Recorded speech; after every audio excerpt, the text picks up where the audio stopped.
I'd like to call the meeting to order. Where's my adequate notice, Ray? Roll call. Mr. Accomando? Present. Ms. Borelli? Present. Ms. Ianello? Present. Mr. Laurentino? Present. Ms. Mahoney? Here. Mr. Shear? Here. Ms. Torbic? Present. Ms. Traverso? Here. Ms. Zottarelli? Here. Please rise to the Pledge of Allegiance. allegiance to the flag of the United States of America and to the republic for which it stands, one nation, under God, indivisible, with liberty and justice for all.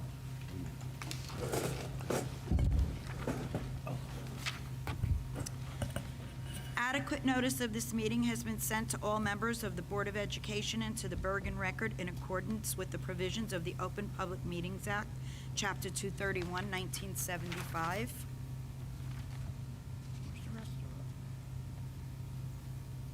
it? That's it. Okay. Superintendent's report?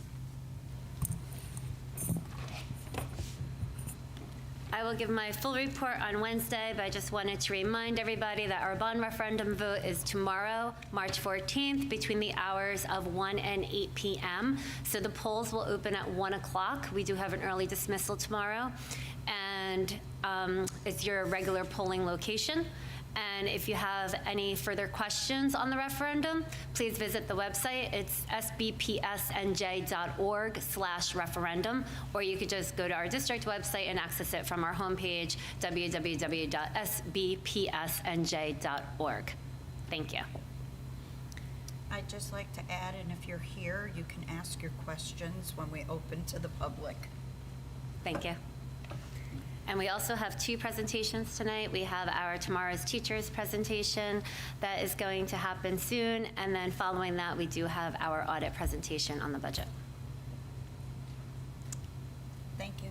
Thank you. Business Administrators report. Nothing right now. I'll have some items when we get to the finance facility section. Thank you. We'll begin with our presentations.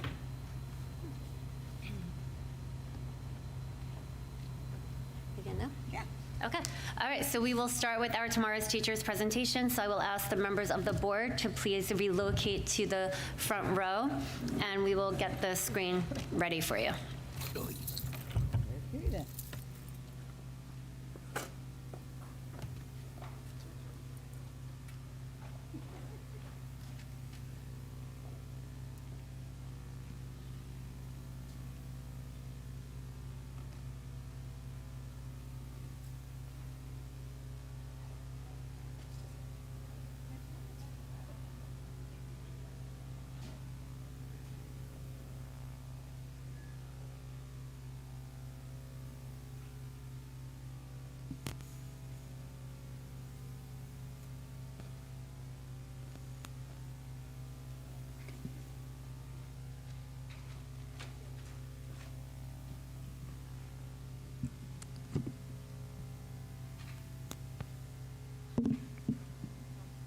Okay. Thank you all for coming this evening, and to our families who are lending us their children for tonight's presentation. I have with me our Director of Curriculum and Instruction, Mrs. DeBonis, and she is going to lead this presentation. It's an expansion of our Option 2 program here at the middle school, high school, with some of these lovely participants behind me and their instructor. So thank you all for being here, and I will hand it over. Okay, so as Mrs. Violetti said, I'm Mrs. DeBonis. I'm the Director of Curriculum and Instruction. And last year when I came on board to Saddlebrook, really improving and expanding our Option 2 program was one of my goals beginning when I started.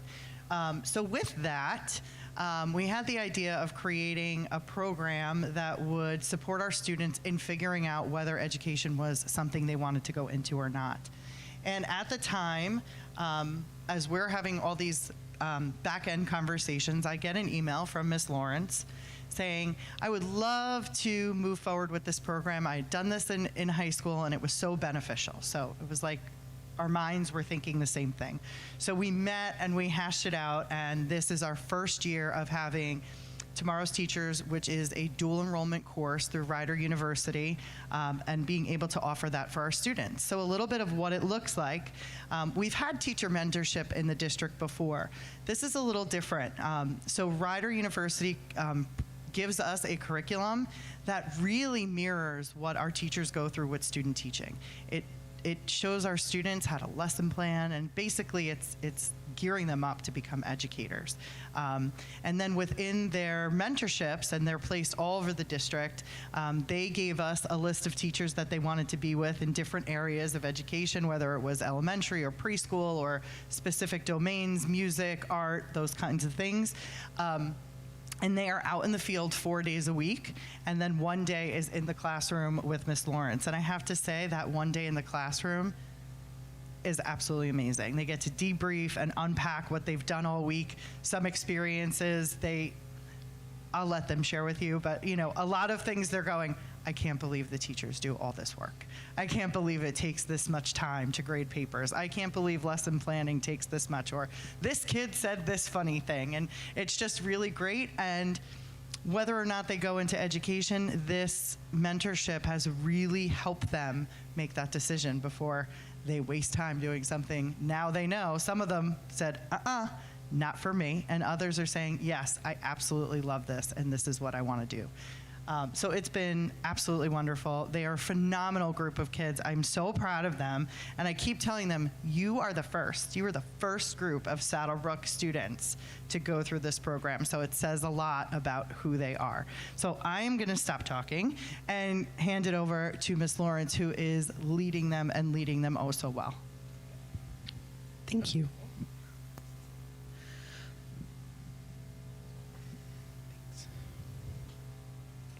My name is Miss Lawrence. Some of you might have already heard that if I had your son or daughter in my math class. I am a math teacher here at Saddlebrook High School. And I went through this program when I was a senior myself in high school at Pascack Valley. And this was something that, this was the class that made me want to become a teacher to teach this class. So I'm finally doing that, and it's full circle. I reached out to my old teacher, and he was like, oh my God, I can't believe this is happening. I'm so proud of you. So it's just a really rewarding program in itself. And it also gives these students their own classroom experience, which is something that you don't really see until you're a third year in college. So it's great now that they get to open their eyes to that and get into the fields right now, because like Mr. Bona said, some of them realize that maybe education isn't their place. I've seen both ends. I see this program secure kids in education, and some people go, maybe I want to take a different route. So it's just a great preparation for college. And then with that, you also do get dual enrollment credits. So for us, we do it with Rider University. They get 3 credits if they meet all the requirements by the end of the year. And the second thing is the classroom experience. In our class that we meet on Fridays, we talk about development, types of students, types of schooling, positions in the school, education, special education, and meeting other students who might not be at the level as others. It's all about meeting those expectations of all those students. So that's something we talk about together, and then they go into the fields and then they see that. So I've heard our students coming back and be like, Miss Lawrence, I understand what you mean by type of learning. My student needed a visual when I was just giving him auditorial, or kinesthetic really helped them when I was working with math tiles. So it's all about learning the different types of education and what it means to be an educator. And now they're going into the fields and seeing that. And with their cooperating teacher, they're learning how to actively being a teacher. So I'm going to turn it over to some of my students who can share with you what they have been doing in their classroom experience. So I'm going to work my way down. So we're going to start at the high school level. Miss Nat has been with the high school and middle school band. Hello. Like Miss Lawrence said, my name is Natalia. I have my kids call me Miss C, and I'm with the middle school band and high school band. So I knew from a young age that I wanted to be a teacher. That's something I always knew. It's just a matter of what subject. And since I'm so passionate about music, I said, why not music? So working with the middle school band is really fun. And in the winter concert, he let me conduct a piece for them, which is really cool because I got to use his little conductor stick, which is not something I use. But being like in the middle school band and teaching them is really fun because I get to use what I learned in the music theory class and put it into them. So like I can teach them how to do scales and then transposing, which is so very fun. And then there's a little audio file of them playing Amazing Grace. This is like towards the middle of the year, and it got better though. So.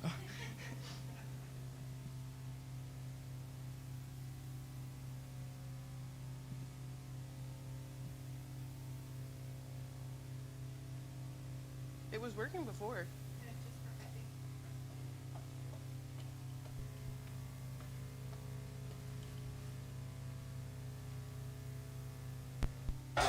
We're at the 4-4, guys. Who plays here? Okay, a little faster, and then we go into 4-4. So we're not in 3 anymore. Now we're in 4. Right. What's the question? What is Molto legato, very smooth. Right. Yeah. Very smooth. Hi. Bless you. It's okay. Okay, so let's do pick up to a little faster. I played there. Or actually, no, right at a little faster, no pickup. I'm gonna give you 4 beats and then you're gonna come in on 1.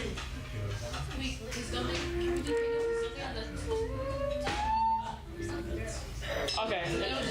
Alright, you beat us right, guys. We're gonna do pick up to a little faster. Alright, so 3 beats. 1, 2, 3.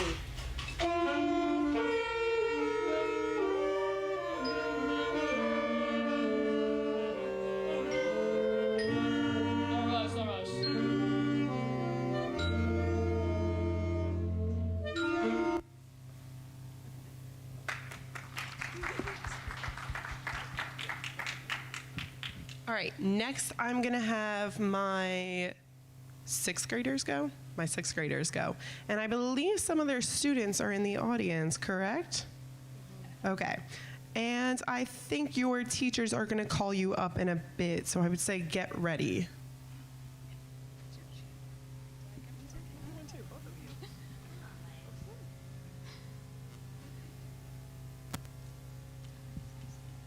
Hello. My name is Kayla. I have my kids call me Miss Kayla, and I work in the 6th grade at Franklin Elementary School. I've gratefully gotten the chance this year to work with a varying amount of different students on different levels, and together we've written poetry, literary essays, and conducted research. My name is Ashley. I also work at Franklin School with the middle school. With the 6th grade. I teach them, I've helped them complete their earth science projects and understand reveal math concepts and create math games and science posters. As you can see, some of the posters and games that are up there. A few of our students have come today to share the ways we've helped them in the classroom. So if you guys would want to come up now, you can. Come on.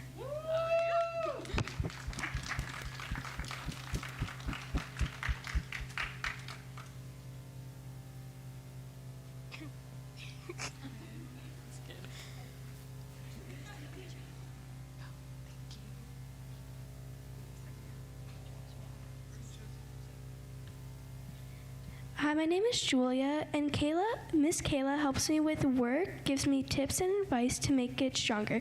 She's very fun to be around, and she's a very kind person. Miss Ashley makes me laugh. She's very kind. She makes me smile. She works really hard to keep us safe.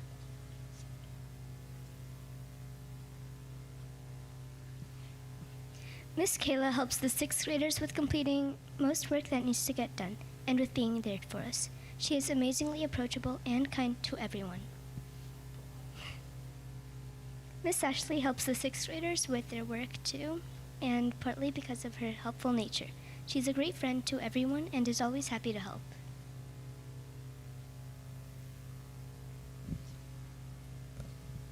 Miss Ashley and Miss Kayla both are very nice.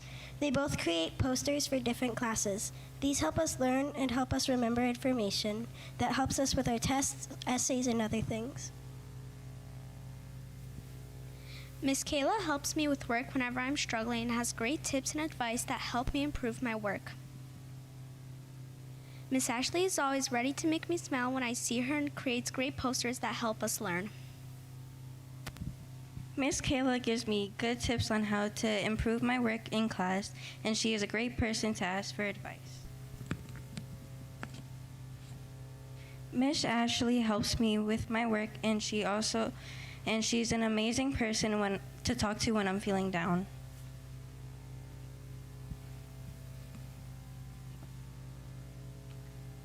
After we switch back to our homeroom classes, Miss Kayla helps us get packed up to go to our special, and she also helps us during our specials and is very friendly to all of us. Miss Kayla makes us all smile when she is with us and is a big help to Miss King as well. She helps grade papers and also makes posters for our classroom. Miss Ashley helps me with schoolwork, and she is a very nice person. She holds open the door when we are switching classes and helps Miss Chappelle prepare our papers so we can learn. She also helps me understand what we are learning in class better. Both girls are great, nice, and extremely helpful because whenever someone needs help, they will always help out. Ashley helps out during math, and Kayla helps out during mentor sentences and word study. Also, they answer any questions we may have. Even during gym, Kayla plays with us, and Ashley goes with Miss Chappelle to art or music. Thank you, guys. And I just want to say that it's an honor to teach in the same room that I was taught in when I was in 6th grade, and I just can't wait for what the future holds for the two of us. Thank you, guys. Oh my God, I'm gonna cry. I'm gonna cry, and I still have to go.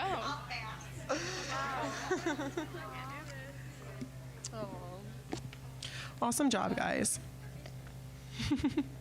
Okay, next we have our 5th grade teacher cadet, Miss Emily Pills.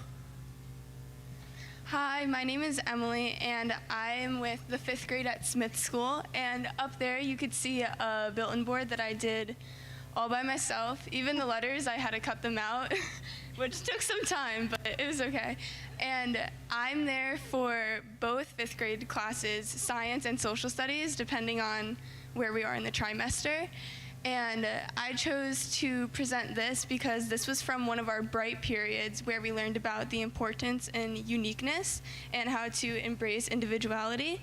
And this book we read to them, it's called Unique as a Snowflake by Julie Layton. And the main character, Josie, was a little insecure about her differences, and she wanted to be like this other girl until she realized that if everyone was the same, it would be a little boring. And my co-teacher had mentioned if all the kids were looking the same at recess, it would be confusing. You wouldn't know who's who because our differences are what make us so special. And I've really enjoyed my time with the 5th graders.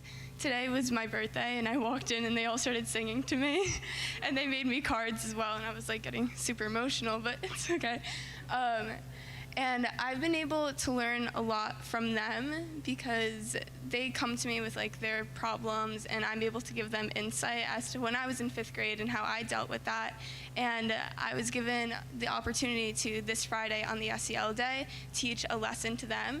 And I'm planning on teaching them about growth mindset because at this age, a lot of them are struggling with finding positivity in negative situations like a bad grade, or if someone was being a little mean to them, or if they didn't make a goal at recess playing soccer.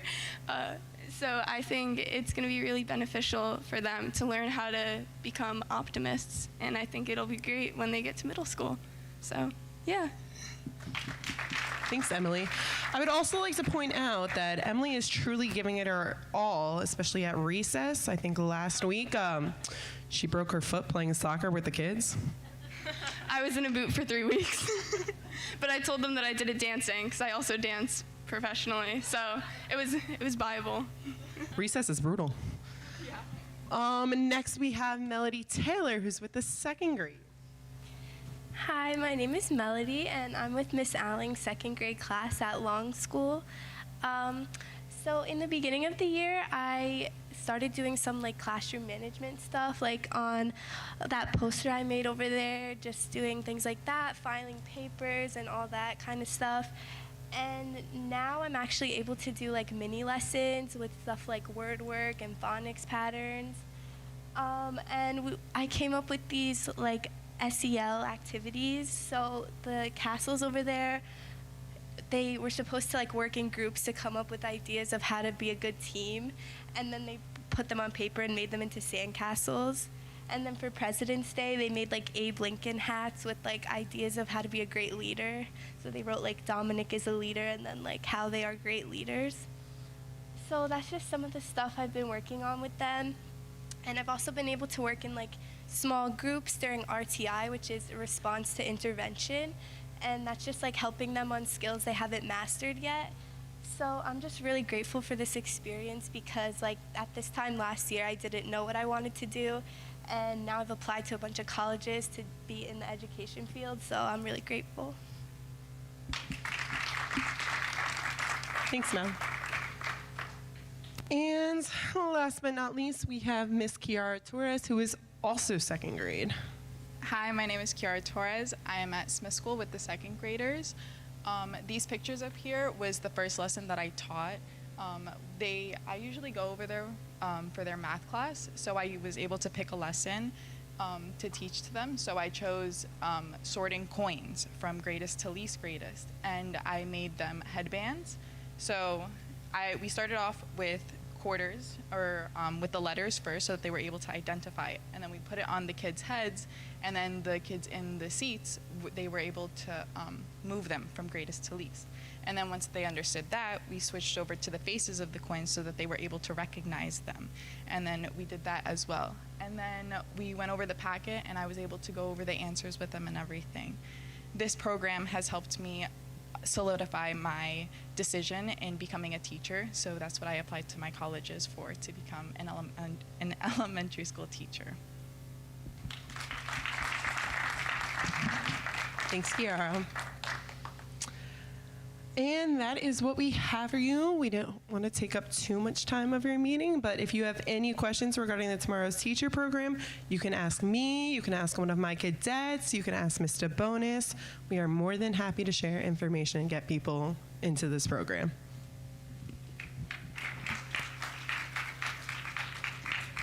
Do you want to take a photo? I do. So first we will have, first of all, thank you to Mrs. Lawrence and the students that showed up tonight, and happy birthday, Emily. Yeah. And thank you to Mrs. DeBonis. So as they shared, Mrs. DeBonis, is brainstorming ways to enhance the educational experiences here at the middle school, high school.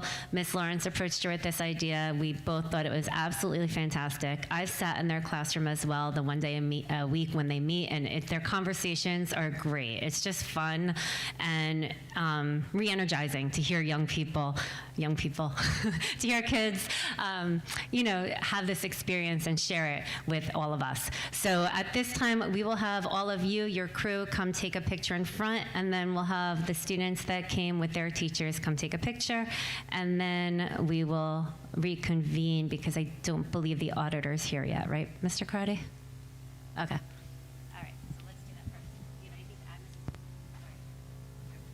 All right, thank you to Mrs. DeBonis, Ms. Lawrence, and all of these students.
bus. I didn't realize she had the gray print on. That was pretty funny. Yeah, right? It's our new design.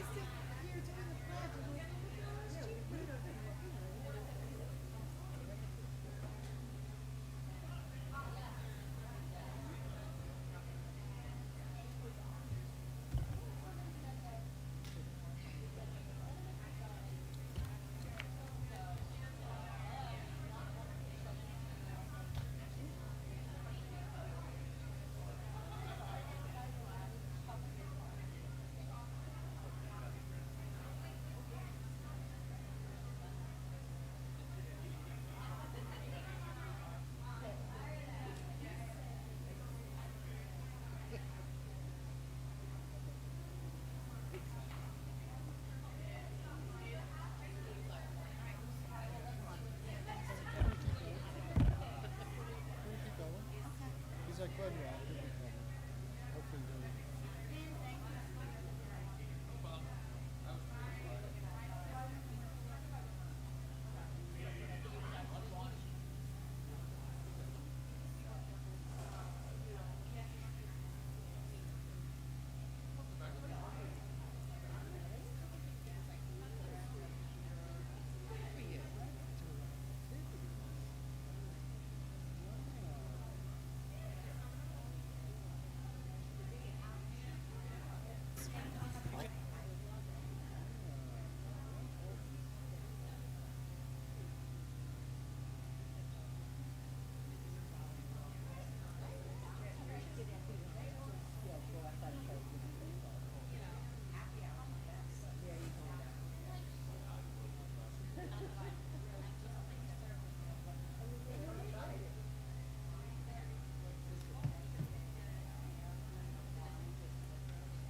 Back up.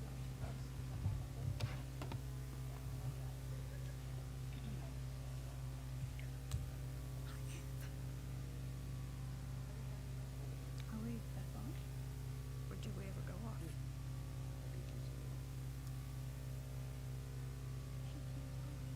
We're good, right? Okay, so you can't hear this. No, we're going. I didn't say anything wrong.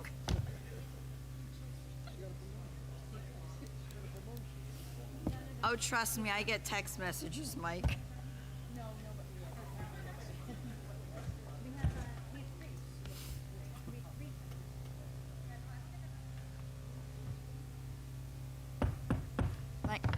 Like to call the meeting back to order. He's not here, right? We're going to continue with our agenda items since the auditor is not here yet. First, I'd like to thank everyone that was just here for that presentation. It was totally awesome. Okay. We're going to go through our agenda.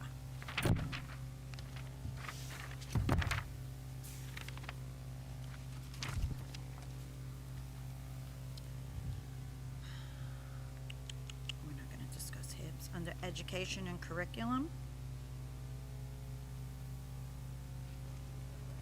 I'm sorry? Okay, and the board, we didn't, but we're not going to discuss HIBs, so, but under Yeah. board action items. The only thing there might get removed is the minutes. We're trying to have them done, but they might have to be put off to next month. Okay, so, any discussion? Any questions, any comments? Moving right along to education and curriculum. That'd be me. Any questions or comments on the education curriculum?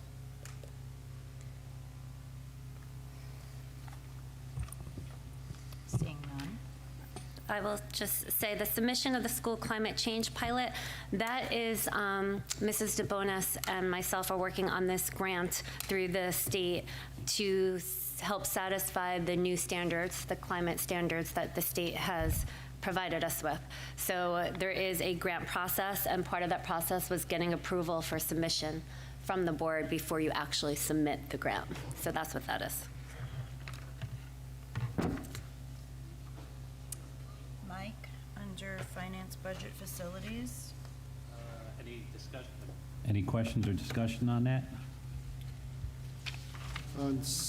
As I mentioned before, 70 and 71, I don't think they're going to get done by tomorrow, so you got them for Wednesday, so they're going to get probably removed from the agenda. We'll approve them in April. Okay.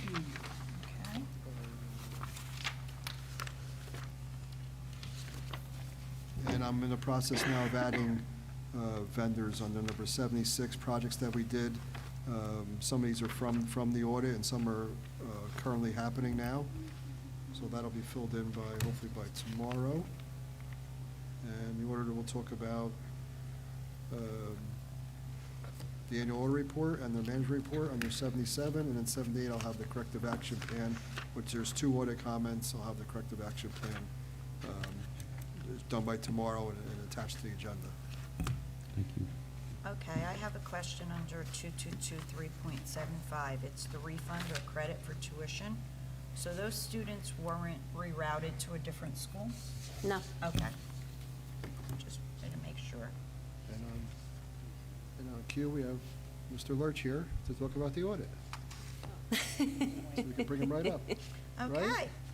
And at this time, we are going to present our audit with Mr. Paul Lurch from Lurch, Vinci, and Bliss will give our review of our 2021-22 annual audit.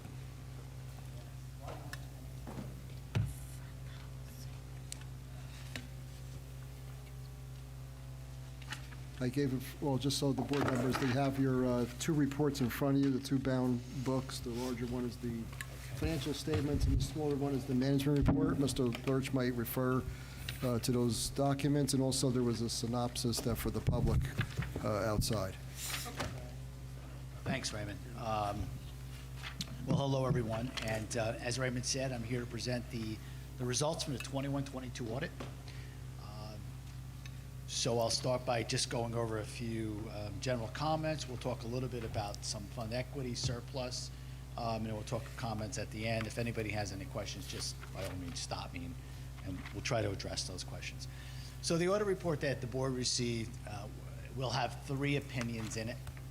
All 3 are unmodified. So you'll have an opinion on your financial statements, an opinion on single audit, on the internal controls and compliance with governmental auditing standards, and then you'll have a specific opinion on major programs.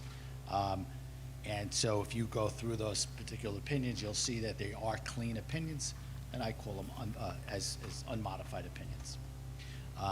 And that's exactly what you're striving for. Very rare to have any kind of modifications in the audit opinions.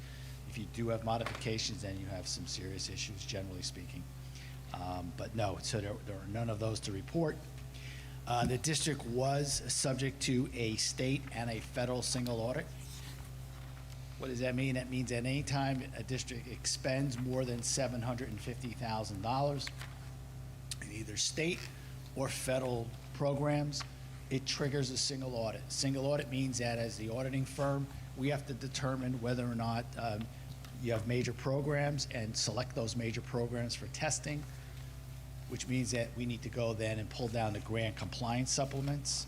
So when we do the audit, we do financial testing, we do some compliance testing, of course, with state regulations, and then we get into the state and federal component. So those specific grant compliance requirements require us to go through and test those expenditures for allowable eligibility, depending upon what the criteria is in those specific grants. We did that, and we have nothing to report. So there were no deficiencies noted, no irregularities. Everything was looking good. On that single audit component, so the state, you had $10.1 million of total expenditures of state aid. Okay. Federal government, you had $3.3 million of total federal government expenditures during the year. Just one note to talk about how much money that's been processed or available to Saddlebrook Board of Education through the COVID programs, American Rescue Plan, CARES, ESSER, all of those programs. You've been offered $3.3 million from those specific programs due directly to the COVID situation. And every district's seeing that. It's just an inordinate amount of money that's being processed through the system. So for Saddlebrook, a sizable number, $3.3 million. So GASB 75, we're in our 5th year of GASB 75, which the only reason I bring that up is I'm sure no one's real interested in what GASB 75 or what relevance it has. But the relevance that it actually does have is the fact that, we're looking at another delayed audit deadline. So typically it would be a January 4th deadline. Everything needs to be completed, and then we present afterwards, but we go through the process. So believe it or not, the audit deadline is sometime this week. When's the 17th? It's Friday, man. So now, 5th year in a row, this audit deadline is being pushed back again and again and again. So technically, the audits aren't due until Friday. And that's specifically because we need to put financial data in the report that comes from the Division of Pensions. The Division of Pensions hires an external firm. There's always delays in this report. I don't see how this ever gets resolved, but they keep telling us every single year that it's going to be resolved to where all of a sudden we have some normalcy of back to where it used to be, because we're delayed, obviously months. And so I don't know if that's ever going to change, but it's year 5, so we'll keep track of this. What's new this year under the GASB umbrella? GASB 87. GASB 87 is about leases. So the financial world of leases has changed, and at least from our perspective. There's no such thing anymore as an operating lease and a capital lease. They're considered financing agreements, a right to use an asset. So what might have been considered an operating lease for, say, copiers that you're not retaining ownership of, well, you have a right to use that asset, so we need to record the asset and the liability. So that's changed. It's a little bit new for this particular year. Okay, we talked a little bit about that. So now what I want to do is I just want to go through some of the financial activities. I'm going to go on the food service side. I could direct you to where I'm going to go, but I kind of have notes as to how I'm going to do that. But so for the board members that happen to have the report, I'm going to look at page 24. You can follow along, otherwise I'll just talk in general terms. So page 24 is going to be proprietary funds, which really encompasses your food service activities, and it'll show you what happened during the year. So you'll have revenues of $164,000 of regular service charge revenues, and then we call them non-operating because it's mostly state and federal funding. So you can see that net position changed $252,000 on the bottom of page 24. So we started the year with a total fund balance or net position of 144. We added 252 to it, so you're up to 397, which is good. Previous year was all COVID money again, so this is now going back to somewhat of a more normal situation or funding mechanism. You can see there was a column here, or there actually still is a column, but community school, it will disappear next year. That program obviously is inactive, and during our school year that we did for audit, that money was transferred over and used for facility improvements. So that extinguished a balance that was in that community school. I'm going to talk about equity now, and I'm going to go to, and if you want to follow along, I'm going to go to page, let's see, got these little tabs. I'm going to do page 76.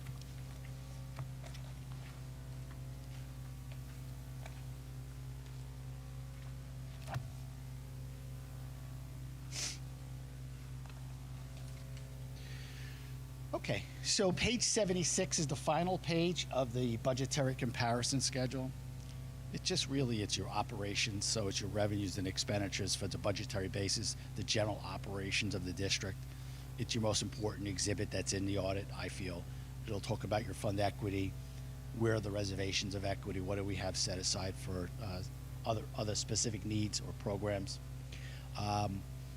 You can see that we ended the year, if I go underneath the actual column, We ended the year with $6,419,000. We started the year with $4,183,000. We're actually up $2.2 million in equity, which is great, and we'll talk about some of the components of that. So I'm going to just work my way up from the bottom kind of up and talk about, because you see there's restricted components and then there's assigned and unrestricted areas. So the unassigned fund balance of $979,000, that's your free balance at the end of the year. That balance is based on the 2% calculation. There was an ability to retain 4%, but then that sunset, so you would have to revert back. Not an issue for you as a Board of Education because you're currently calculating that number based on the modified 2%. So it's really 2% of your expenditures. Of course, we make some adjustments to that number, and that's the maximum that you can retain in equity, free balance. So that's the 979. If I go up, we go up to the 543 of reserve for encumbrances. Goods or services that were ordered but not yet performed or delivered. A prime example is our contract, right? So you contract with Lurch, Vinci, and Bliss to do the audit. That happens in the beginning of the year, but we're not performing the services. We're not doing that until after the year end. So that's why it's a reservation or a reserve for an encumbrance, and it's not an accounts payable. Had we performed all the services in June and you still didn't pay us, it would be an accounts payable. That number rolls into next year's budget. Unemployment, relatively unchanged from the year before, $411,000, just means money that's set aside to pay future unemployment claims. That's another COVID issue that seems to be up in the air. Boards have went over 2 years without receiving an unemployment bill. I know they just started materializing, and I know that the state of New Jersey is starting to fund a portion of that. I think they're using some of their ARPA money to fund that as well. It just means that, we do have $411,000 that's set aside for future unemployment claims. So that is a healthy number. Maintenance reserve. So we have two components of maintenance reserve. We have a designated of 411, and that means it's just being utilized. I'm sorry, 282, I'm on the wrong line. That just means it's being utilized in the current budget that you're in your 22-23. And then you have a remaining balance of $941,000 in the maintenance reserve. So you started the year with $539,000 in maintenance reserve, and you ended with a cumulative number of 1.2, but now we just used the 282, so you're left with the 941. And the maximum that you can retain there is $1.3 million. It's a calculation. And it's set aside to maintain the facility. It's not to do capital improvements, but to maintain the facilities. Gets us to the last component, which is capital reserve. So we have a piece that's designated 702. Again, it just means that's part of your capital money set aside that you have utilized in 22-23 for projects. And then you have a unutilized piece of capital reserve of $2.5 million. So capital reserve, as it indicates, it's self-explanatory. It's to be used for facility improvements, capital improvements. Started the year with $1.7 million. You added $1.7 million to it, backed out about $100,000 and change that you utilized, and you ended the year, now you're up $1.6 million. So you went from 1.7 to 3.2 if you combine both pieces. And if you think about where you were the year before, at the end of 1920, you were at $417,000. Virtually, I know $400,000 is a lot of money, but when in the scheme of things, when you're looking at these capital reserve balances and what you see in other districts, and more importantly, what do we see here now? You've got to the point where you've got this $3.3 million in capital reserve. And that's something we've always talked about. I know, I'm sure Raymond has as well. You're always striving to put more money into that capital reserve.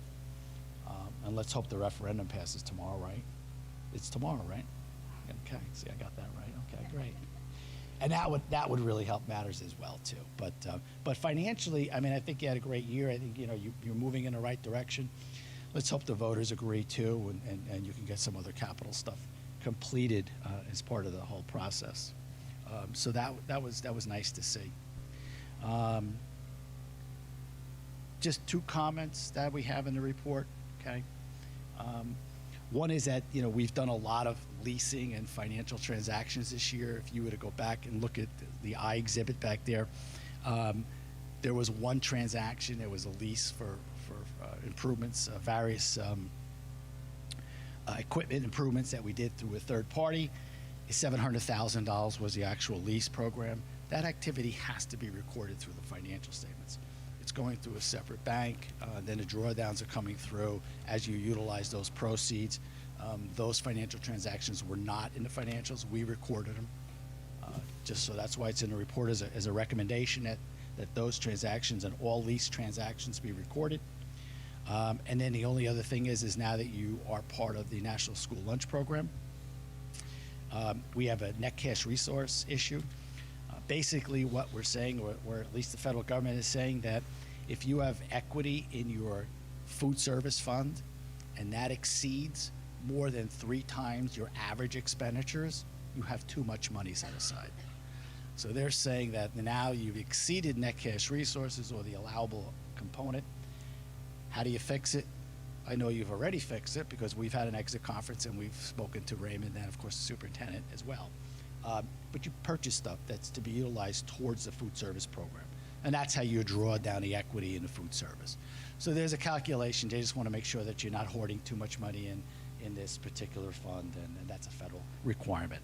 But I believe it's been rectified. I certainly think that's like one of these minor little things that have to go in a report. Personally, I would never suggest that goes in. It rises to a level of an audit comment, but our hands are tied on that one. So, but anyway, just in closing, I think you're all aware of the job that Ray does in his office. Certainly one of the best that I've come across, and I think we should all be happy to have Ray. I know I am, to work with him. So, thank you. We are. Any questions? Okay. Perfect. Well, good luck tomorrow. Good luck as a school. And thanks for having us. We do appreciate it, and hope to see you next year. Thank you for your wonderful good. report. Thanks. So for the board members, I know you have those 2 reports. I don't expect you to read the financial one, but if you have nothing to do in the next couple of days, look at the smaller report, the manager report. It's 15 pages, but it goes through what they audit, so you can see what they're reviewing, and some comments, those 2 comments Mr. Lurch just talked about, and also maybe some suggestions to management. But it's a nice summary of the audit. So that's the one you want to look at. Both these reports will be on our website like the previous years in the next couple of days for the public to look at as well. Thank you. Good night. Good night, everyone. Good night. Bye-bye. Thank you. Hudson County, I go vote. Oh. And on the food service, we did purchase, if you remember, the 2 serving lines that ate up. That was a lot of money. I think it was like almost $140,000. And we purchased cafeteria tables, not all of them, but we replaced some here at the high school, middle school, high school, and also the 3 elementary buildings. If you haven't seen them, they're really nice. Just saying.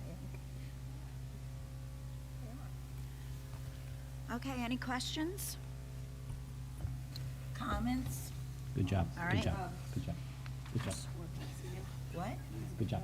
Oh, thank you. Yes, right, good job.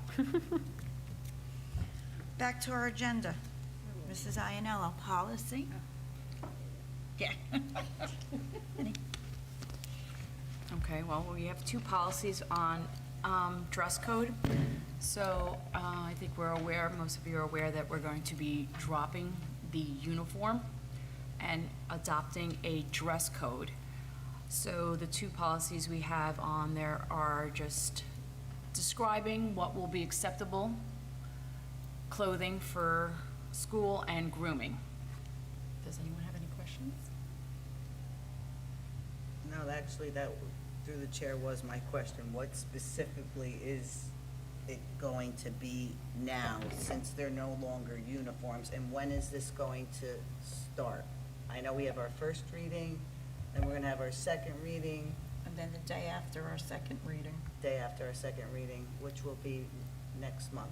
April. April. Okay. Thank you. You're welcome. Anyone else? Got a comment on that?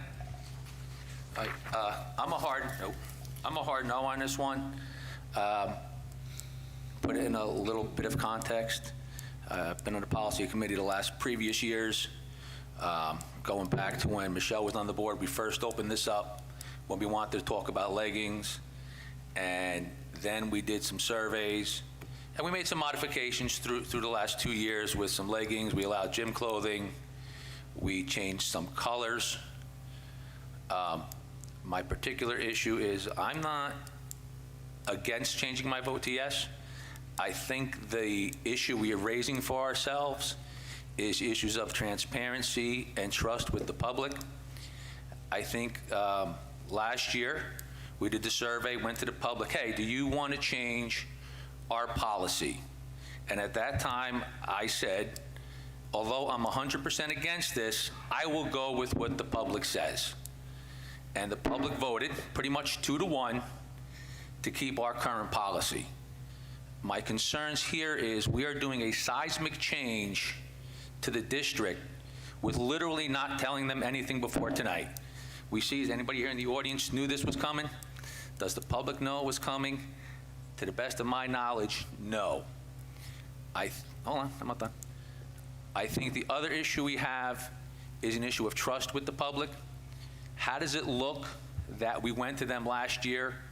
They voted 2-1 against this, and it would appear, I don't know if it's true or not, but the board's not happy that the public didn't vote the way we wanted. So what we instead chose to do was, I'm sorry, Mr. John Q. Public, but we're not going to listen to you. We're going to do as we see fit, regardless of what you said. Now, I know we have 35 days till we're going to have our second vote on this, but why would the public come and comment on this? If we went to a survey last year and they voted overwhelmingly no, then what would give them the belief that they can come here and change our mind?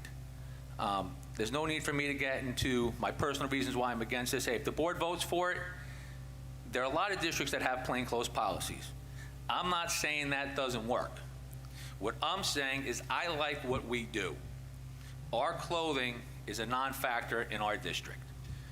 So I just think if we go ahead to do this without doing another survey to the public, and if the survey came back that the public wanted to change this, then I would vote yes. I just don't see why, unless new information came across to the policy committee that I don't know about. Did we run a survey? Did we speak to the public? Then why are we changing it?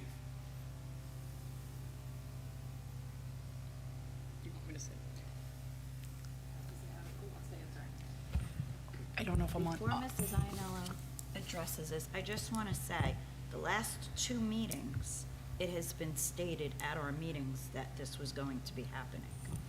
What happened at the meeting was somebody said something, January's meeting, and they were cut off saying we'll discuss this in the future. We can go back to the tape on that one. Tony explained what was happening the last board meeting exactly to make sure people didn't go out and buy uniforms. You know, I agree 100%. She said that. But that was before the board voted. Even what we said tonight, we're getting rid of the uniform policy. You can't say that. We didn't vote yet. So you're 100% right. That is what Tony said. But it's kind of, in my opinion, just my opinion, kept on the back burner, folks. We're going to vote on this. And I think we put the assumption of what the board's going to do before we actually did it. So I have 2 issues. One, the way we're going about this, I think is wrong. And my other issues with the policy. I think if we want to do this, and I will support it, if we go to the public, like we did, because this policy is probably one of the few, if any, where this significantly affects the parental population. And I'm not getting into my reasons why, but I mean, I can do that too if you want to be here all night. But I just can't see why, if we went to them over and over the last couple of years, why are we doing that now? Can I ask a question? And that's because one of Vinny's main points here is that we went to the parents repeatedly. And I know that when I asked the question of Okay, so we put out a survey and we got answers back, but who answered? We got a percentage, oh, they were for this or they were against that. But when you look at the survey, was it 25 people said yes because only 25 people went on and answered? So that was my question when we were discussing the surveys. I agree with you. If our public is telling us this is what we want, 100% I feel like my job is to then vote in that direction, as long as it keeps the kids safe and everything. But if we're not getting a true answer from our public, how do we make that happen? That was my question. I have an answer for that. Yeah. So Thank basically, you. I don't have the numbers in front of me. Okay. However, sometimes in your lifetime, you have some of those classes you take where you never say, hey, I'm never going to use this again. I'm a numbers guy. I took statistics classes. A little background, when I was in college at William Patterson, my final project was doing a survey, along with my buddy Dave Miller, about the tutoring program at the library at William Patterson. So I have a little bit of knowledge in this area. We came back with a 65, roughly 35% for it. Now, when you see those Marist polls about politics, they have their margin of errors, plus or minus 3 points, plus or minus 4 points. For our survey to be off, the margin of error would have to be 30 points, which is significantly high. Now, I understand what you're saying. We don't know who did the survey, and I'm not going to dispute that. However, it came back still overwhelmingly no. So what I'm saying is if we want to do this, and I still don't see why, I want to, why if the public didn't want this, why are we doing it? And believe me, I'm taking my personal, I'm against it. However, if the public says yes, I'll do it. Why are we taking them out? Isn't that who we represent? Okay, so I will share. So we did survey the community twice last year. The first survey, I'm pretty sure we all agreed, was not worded properly. The question was, do you agree with the uniform policy as it is presently? Because we were talking about incorporating leggings into the uniform policy, which is the dressing grooming policy. So that was the question that I believe Mr. Laurentino is referring to, because it's overwhelmingly, yes, we agree with the uniform policy as it is presently. Then we did a Take-Two survey. That Take-Two survey, there was no option. The questions were, should K-12 students be able to wear their PE uniform to school every day? Should black and/or navy leggings be included as part of the daily uniform? So there was no question to the community at that point about moving from a uniform to a dress code policy. There was an open-ended, do you have any comments? And there's definitely was comments that I can go back to stating that they would prefer nothing at all, but that wasn't an option. The other piece I will share is, I think for me, the community is speaking in the way that some of our students, or majority of our students, are dressing for school each day. We do definitely see more comfort. I feel as if comfort is in, to say, in these days. And also just, we're struggling with students even attending school with school anxiety levels at an increase. And we're working on getting our students to come into the building and to attend every class and to really focus on their learning and their academics and the whole child, right? The social, academic, emotional piece. So for me, when we met with the policy committee to transition to a dress and grooming policy, which I do feel majority of our districts in the surrounding area have moved to, is in a better, will provide our students with a better mindset. So we're saying that our dress code now has a negative mindset? No. Then No, again, but why our are we? current dress And listen, code I have mental health wellness in my why I think we should keep this. What I like about our policy is it perfect? No. I mean, you see people say, "Can I wear Uggs? Can I not wear Uggs? I'm wearing this color. Am I not wearing that color?" But it's a non-issue because we don't have any problems with it. Should we go to plain clothes? I think we may encounter problems we don't currently have. I mean, just think of the hypersensitive, political correct world that we're talking about with the mental health. And what I'm thinking about with our uniform, our policy, it levels the playing field for pretty much part. I mean, now you're going to have kids going out. Am I going to get the Valencia T-shirt to wear to school? Does my parents not have the money to buy me much more than the basic shirt off the rack? I like the fact that this policy absolutely levels the playing field and really takes the mental health aspect out of this. I also like our policy because it keeps it a non-issue. We don't talk about it, only the board talks about it. If we go plain clothes, and now kids start coming in, the Gold Brandon T-shirt, is that going to disrupt the learning environment? What we have now does not disrupt the learning environment. What happens after a big police shooting? Some kids come in with the Black Lives Matter T-shirt. Some kids come. There's going to be a dress code. I know. Where in our policy does it say you can't do that? I'm going to take. And I got an answer for this one. Let's say we ban those. Now a kid comes in with a Quagmire T-shirt on. Quagmire's from Family Guy. Quagmire's a very sexually offensive guy. And listen, if all the board's against me on this, that's fine. I just want to be clear on my point. I do not see why we are not asking the public or even giving them a chance to come, passing this and implementing it in 35 days.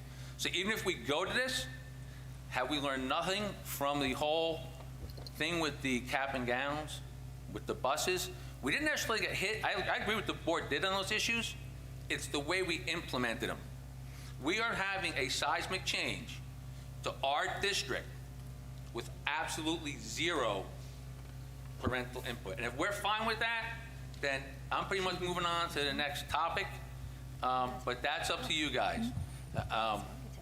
Can I just say, I don't understand why you think it is such a big change. We're not taking out what the parents originally wanted. They can still wear leggings. No, actually, in this policy, you can't wear leggings. We have to change that. In this policy, Who said that you can't wear leggings? I'm going to read it. That's why we have to go back and write this. Remember, we have the exception for leggings. In this particular policy, B, prohibited clothing articles, tight fitting. Leggings are tight fitting. I'm saying, our policy, we wouldn't have these interpretation problems. The T-shirts I bring up, we don't have those interpretation problems. Like I said, if you just want to go for it, fine. I would definitely, before we start voting, at least give a month before our first vote, at least give people a chance to come and talk. I mean, right now, we basically told them, this is what we're doing. I don't want to, keep everybody's time all night. So But would if you I'm be not happy passionate, if we went back to the public and asked them? if Can we I went say back to the something on public that? and said, Yeah. you want to change from policy A to policy First B, of all, you guys have got to go through the chair. Let's start with I'm sorry, through the chair, would the board be more happy if we went back out and did a survey? No. May I, through the chair, may I say? Mr. Laurentino, one of the things that I had looked at when we got the votings back, and the first thing I'd asked, I believe Ms. Violetti or maybe Mr. Karati, was how many families do we have registered here in Saddlebrook? And then I took that number and I said, okay, what were the results? And we got our results here. And again, unfortunately, I don't have them in front of me. I did not know this would be a conversation for tonight. Less than 33% of our families responded to that. We went out and asked them. Ms. Violetti went out and asked them twice, based on what she just indicated. And either way, it was still less than 33% of our families responded. Of that 33%, then yes, your numbers were 1-to-2 ratio. That's still less than 20% of our families answered yes for uniforms. The rest didn't care, or didn't answer. I shouldn't say don't care. They didn't answer, for whatever their reasons were. That's why I came. This was my thing. That's for my personal reason. But the numbers were not there. so let's go out and get a better data set then. Through the chair, this is what I was trying to understand, because that's how I feel. I agree with you, Vinny. I want to do what our parents want us to do in this scenario, but I felt like we didn't really get an answer from them. That's So small. because we didn't get an answer, we're just not going to do it? Is that a good response? That's not my point. It's more that now we're taking into effect everything else that's been said here tonight, with everything. So I definitely think there's a problem there by saying this is what our parents want us to do. Well, technically, it's not what the parents said to do, because it was this little percentage of our parents that even told us what they wanted. If the parents want us to do... But that's how polling works. I mean, you can go out and get a better, it's still representative of the general public.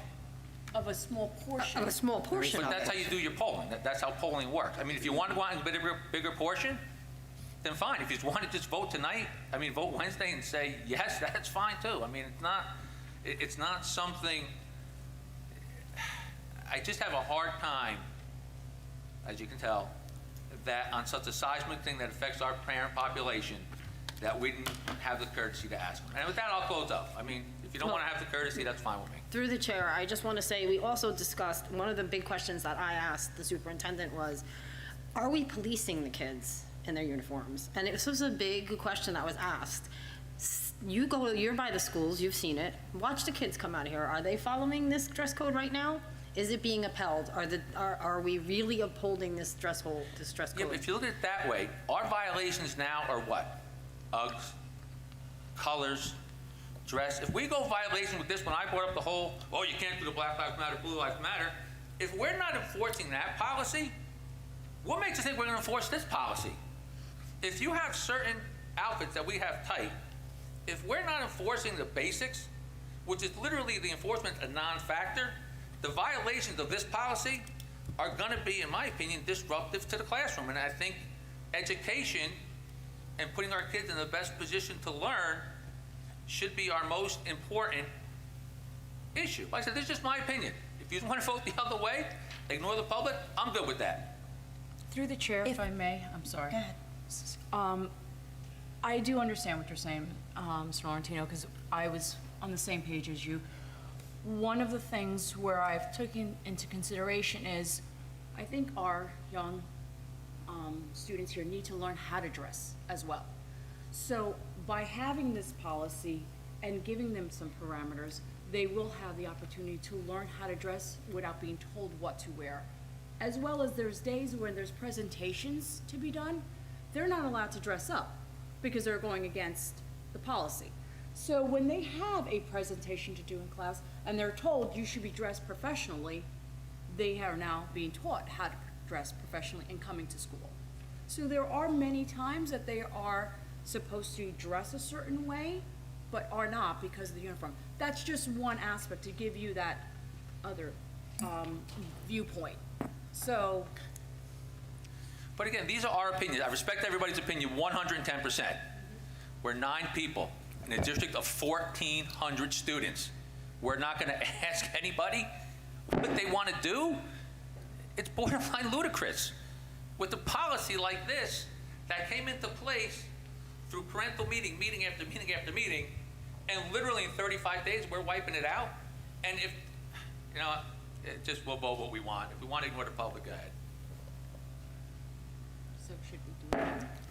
To all your points, Mr. Laurentino, the only thing that I really want to say is, why did we amend the policies to begin with then? We have to have a true uniform if you want a uniform policy. No, but our policy is not a uniform policy. It's always been a dress policy. It's never been a uniform policy. That's not accurate. It's been a dress policy. If it was a uniform policy, a uniform's a uniform. Ours has always been a dress policy. However, I think it's a foregone conclusion before we even walked in here tonight how people were going to vote. So let's vote. And like I said, I think we have clear lack of transparency here by putting it on day 1 without any public notification. And 2, trustworthiness that we didn't listen to what they said. I think we're taking a huge, I don't know. Yeah, through the chair. Go ahead. Thank you. I mean, I have a kindergartner, and I have never liked the dress code policy since the dress code policy was probably instituted 10 plus years ago. So I am definitely, you know, for getting rid of it. However, is doing it now, like in April, a good idea? Like, can we vote and have it established 2023, 24, so that like parameters are set, everything, you know, everything is established? Doing it for the last 2 months of school, is that necessary? Just so that everyone knows all summer, you know, things can go home, this way everything is established so that people don't come in wearing things that they aren't supposed to wear. I work in a middle school. We don't have a uniform policy like Saddlebrook does, so dress coding students can be difficult. It's probably the worst part of the job, honestly. So I just think that if we vote on it and we give it time, so it settles, like this is where we're gonna start next year, this is great, awesome, we're moving in this direction. I just don't know why it has to happen in April. That's all. I can give you one answer, and this was just said to me yesterday at my grandson's flag football team. When is this going to go into effect? Because I have to go out and buy new uniforms for my kids because they outgrew them. Now, to make somebody go out and buy uniforms for 2 months, to use your word, I think is ludicrous. Same thing with anything you wear. All right, through the chair, it's apparent I'm probably going to lose this one, so maybe we can meet halfway. Can we table this for April?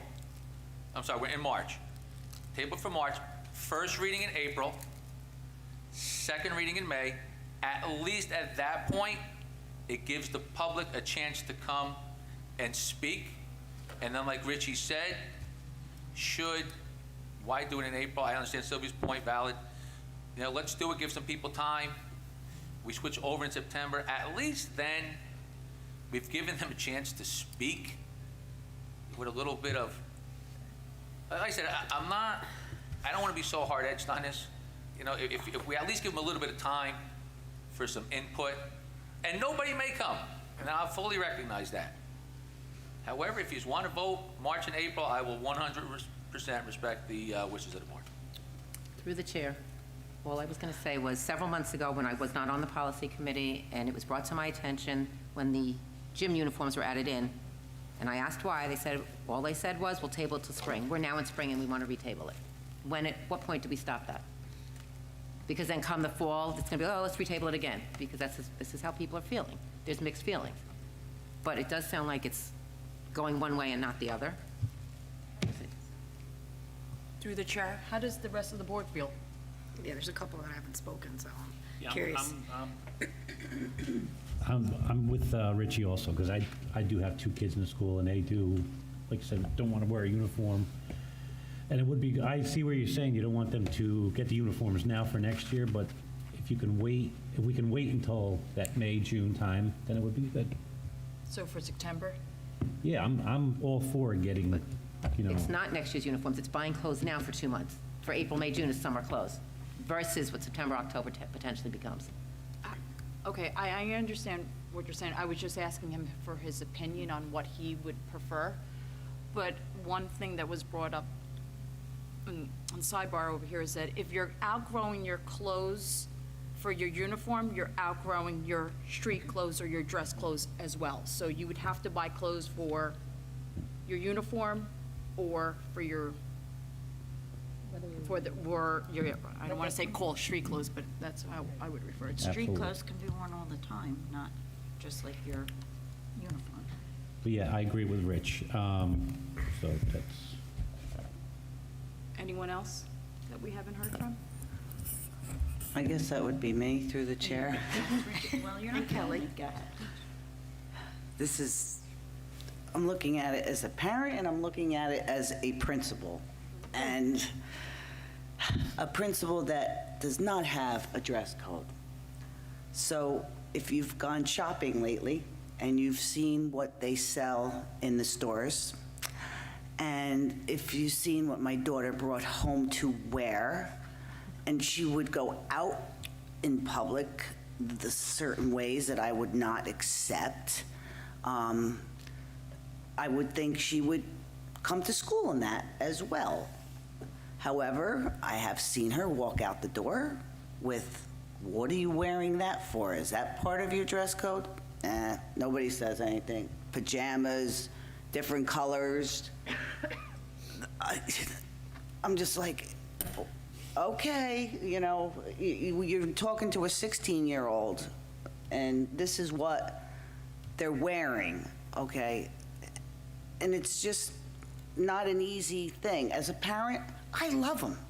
I don't have to worry about what to buy, what to pick. I don't have to take her shopping every day to get the right place, the right thing to wear.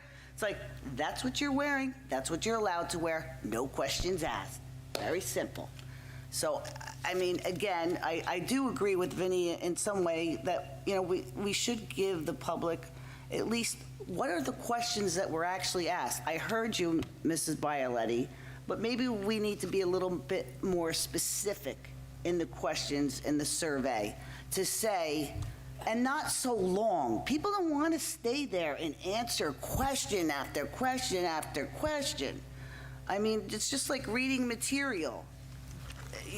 There's only so much, and you don't have the time to really absorb it all, so it's like, I'm okay with changing it, but don't expect it to be better, because the clothes out there are getting worse and they're getting less of clothing and more of skin, and they're very expensive.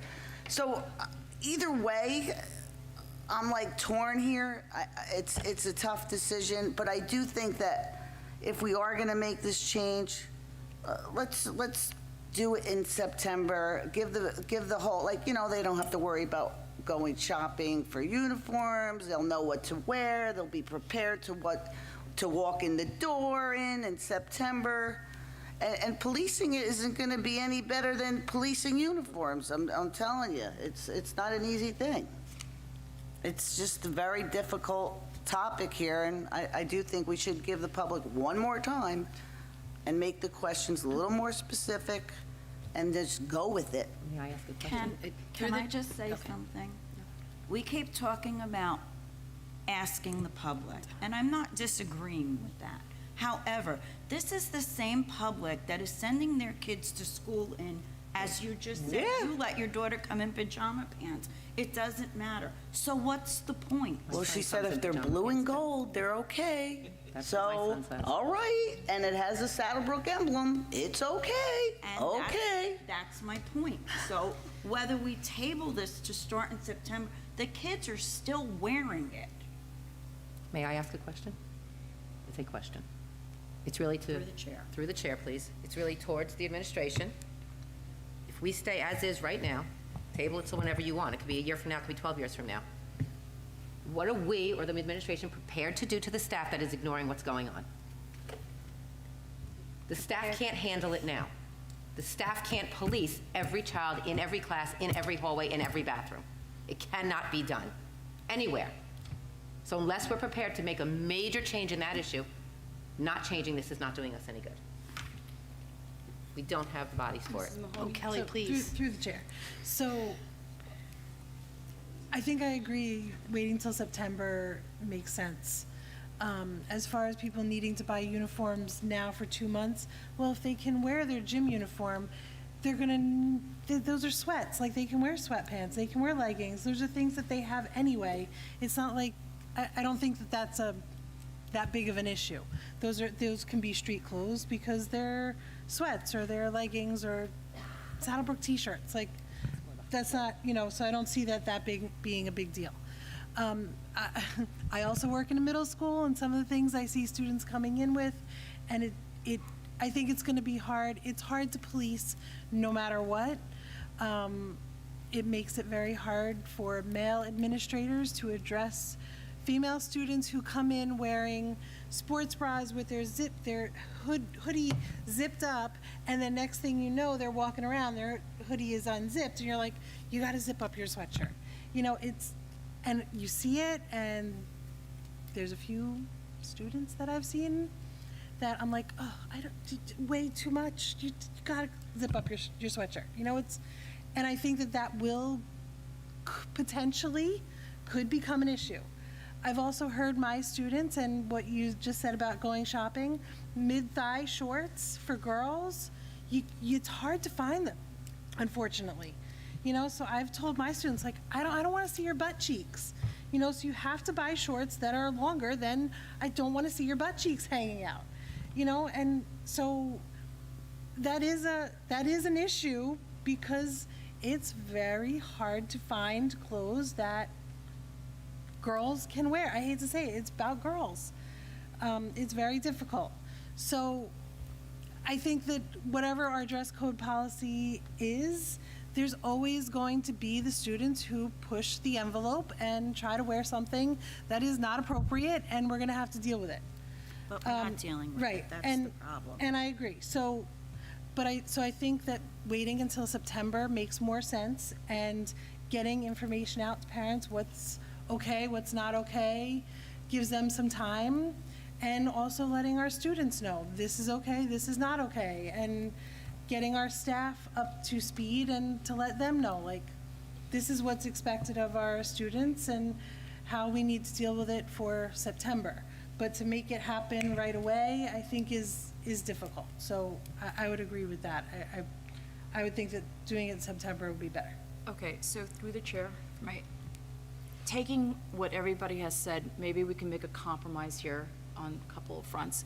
Maybe we can go out to the public and do another survey that specifically states uniform or current dress code to modified or new dress code. Based on that, if we are going to change it for September. And that way, from this point on, administration can have maybe, I'm sorry to put this on you, but an assembly discussing what the dress code's going to be like in September, bringing in the different age groups and letting them know what is an appropriate wear, what is not appropriate, what will be the consequences, so that they are prepared, and then getting out that information to the community, to the parents.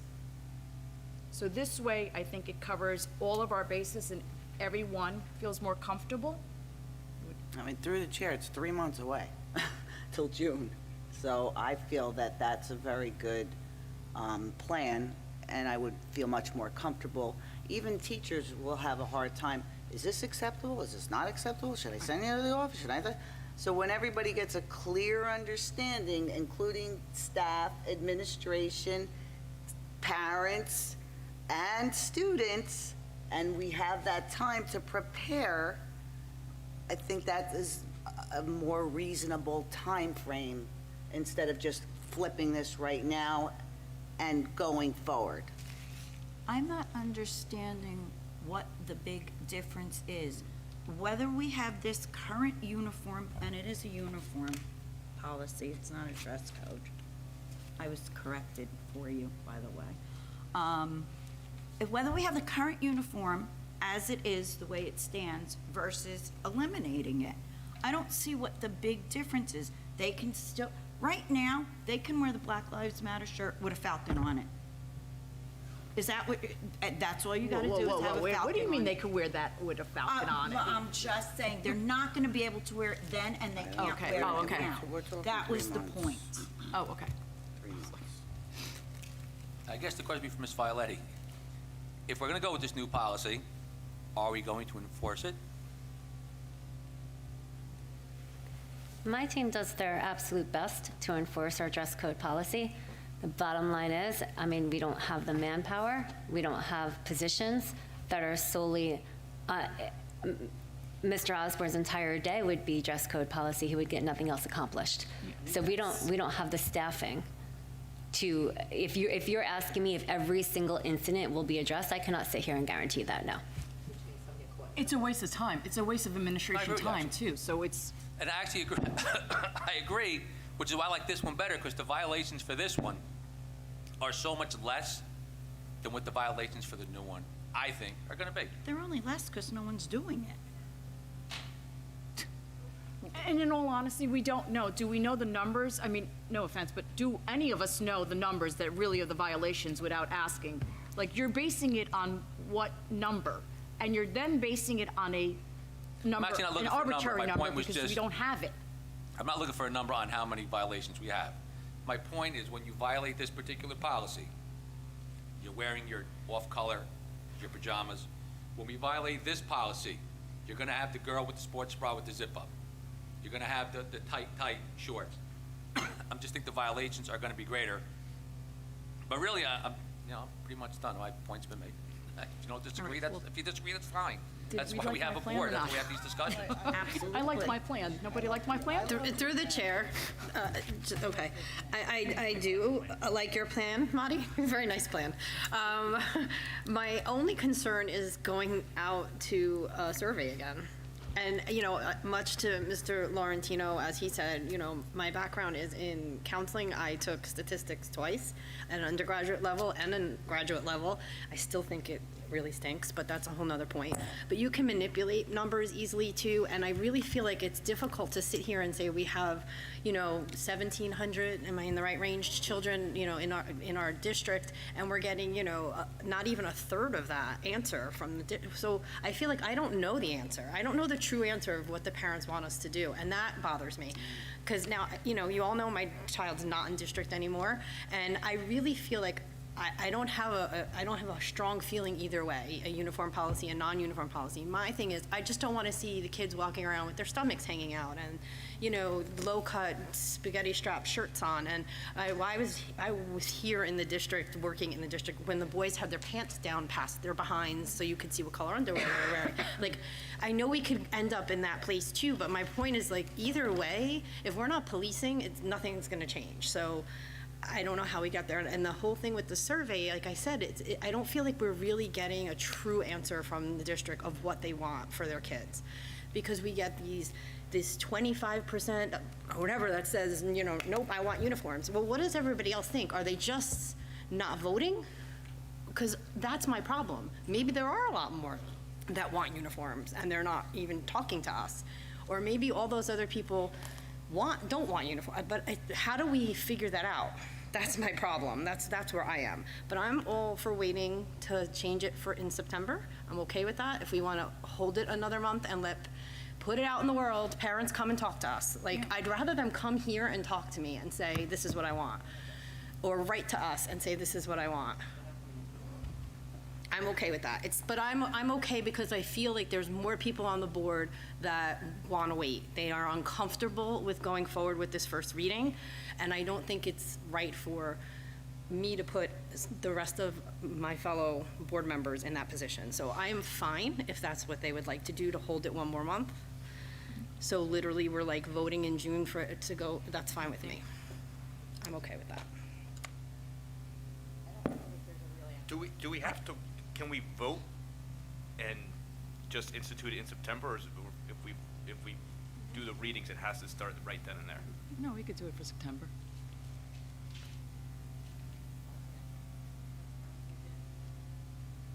Any other comments?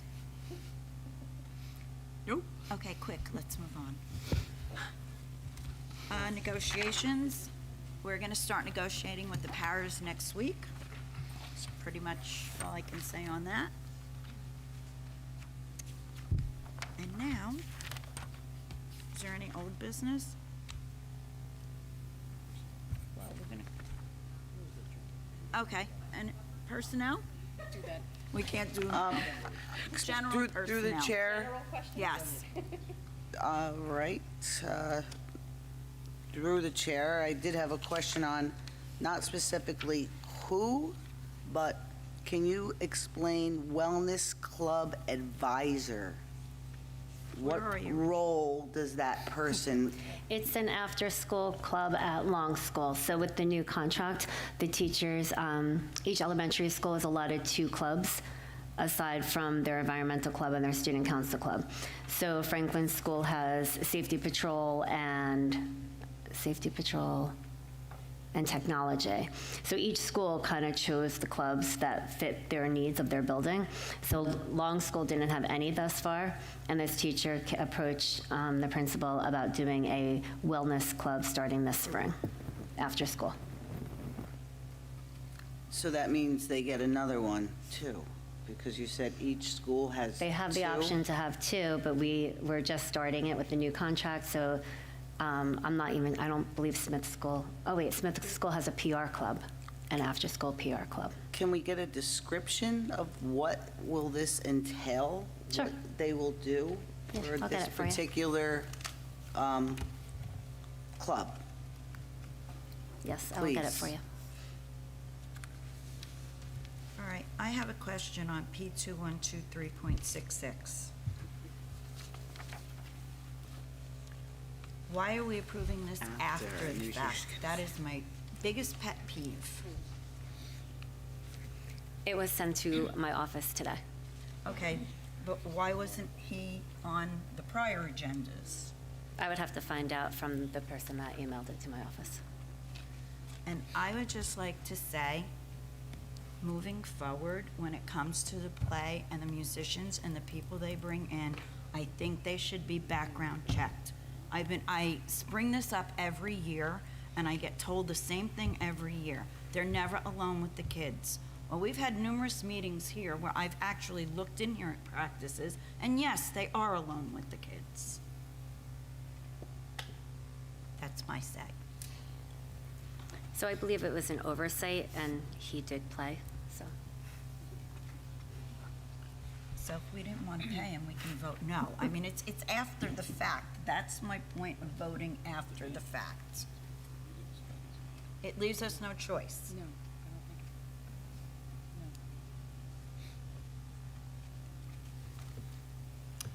don't think. Okay, any budget committee reports? Rich? Wednesday. Okay. Finance facilities, Michael? Okay. Negotiations, just said. Policy, I think we've exhausted tonight. Comments? Policy? Anything? Start all over. No. Do we get to old business yet? Yeah, I was going to Not yet, not yet, not yet. Because we went back and did the policy. I mean, the personnel. Okay, just be quiet. Okay. Any liaison reports for tonight? I got, for CPAG, they have a meeting on March 21st. It's virtual at 7 PM. Okay, thanks, Mike. Any correspondence? Any old business? Don't worry, it's all good. Just a referendum tomorrow. Just if we could, we can call as many people as we can, text as many people as we can. Being out there the last couple of days, I think the response has been positive. I just think the key is going to be, can we get people from their homes to the voting booth? So let's just try and work hard, and I really kind of hope we have the support of the community on this one. Same, through the chair, referendum-wise, sorry. I just want to say, I think the committee, the communications committee, did a phenomenal job getting together all the time and setting up walkthroughs through the town with door hangers. And Vin, you, I want to give credit where credit's due. You took the ball and ran with that. So, in my opinion, if this passes, it has a lot to do with you taking that ball and running. So, thank you. I wish I could have helped a heck of a lot more than I did. But I feel good about it. And I wanted to say this today, open instead of Wednesday, because it's going to pass tomorrow. So, congratulations to the Communications Committee and to all of us for pushing it, and the administration. So thank you. And the volunteers.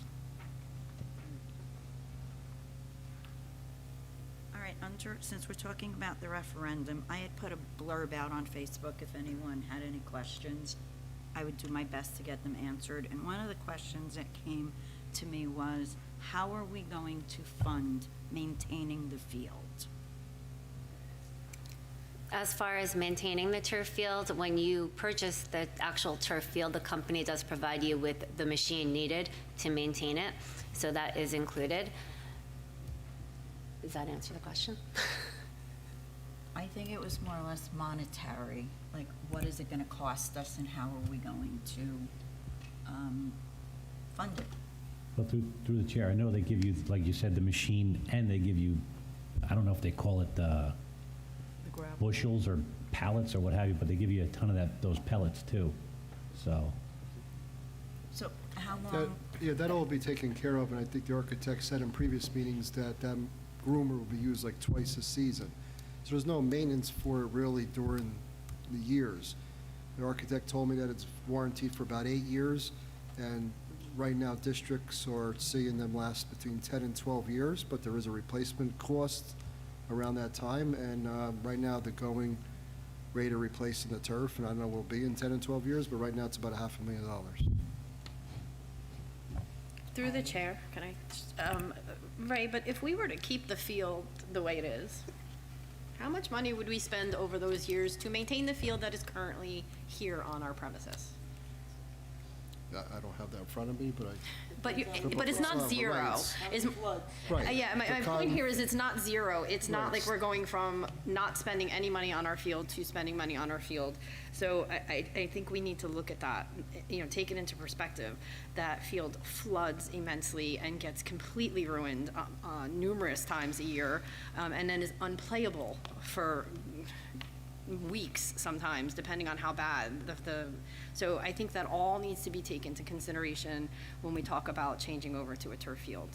I just wanted to say that.